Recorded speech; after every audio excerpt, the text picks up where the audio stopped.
Hi everyone, আমাকে দেখতে পাচ্ছ সবুজ সোয়েটার পরে সামনে হেঁটে যাচ্ছি। কোথায় যাচ্ছিলাম দাঁড়াও বলছি।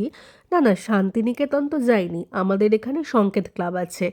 সেই ক্লাবের যে গলিটা আছে বা ক্লাবের যে এলাকা, সেই গলি বরাবর একটা মেলা বসে। এটা নতুন চালু হয়েছে, নতুন বলতে বিগত হয়তো 4-5 বছর হয়ে গিয়েছে। তো এখানে শান্তিনিকেতনের আদলে পিঠে পুলি উৎসব বা পিঠে পুলি মেলা হয়। তোমাদের সঙ্গে যে ভিডিওটা শেয়ার করছি, এই ভিডিওটা কিন্তু আজকের বা কালকের না, বেশ কয়েক সপ্তাহ আগের। আমরা চলে গিয়েছিলাম কোনো একটা সানডেতে, আর সেদিনই কিন্তু মেলাটা লাস্ট ছিল।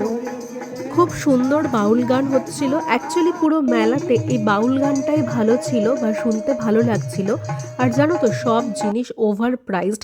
আর আমার সেরকম ইন্টারেস্ট লাগছিল না প্রথম থেকেই যাওয়ার জন্য, তাও বললাম লাস্টের দিন চলো দেখি।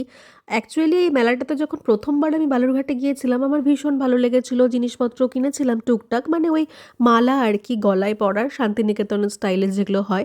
কিন্তু আমি যেহেতু রিসেন্টলি শান্তিনিকেতন ট্রিপ করে এসেছি, আর সেখান থেকে আসার পরে এগুলো না আর ভালো লাগছিল না, মনে হচ্ছিল এগুলো এত দাম কেন।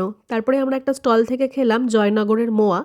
ওরা মনে হয় কোথাও থেকে নিয়ে এসে বিক্রি করছিল, খুব ফ্রেশ লাগেনি, খুব একটা ভালো টেস্ট লাগেনি। তো যাই হোক, আমাদের এখানে এখন মোয়াটা পাওয়া যায়, আগে তো মিষ্টির দোকানে পাওয়াই যেত না। তো কি আর করবো, আর খাবার দোকান বলতে ফাস্ট ফুডের দোকান বেশি এখানে। তো হস্তশিল্প বাদে আরও অনেক রকমের দোকান এসেছিল।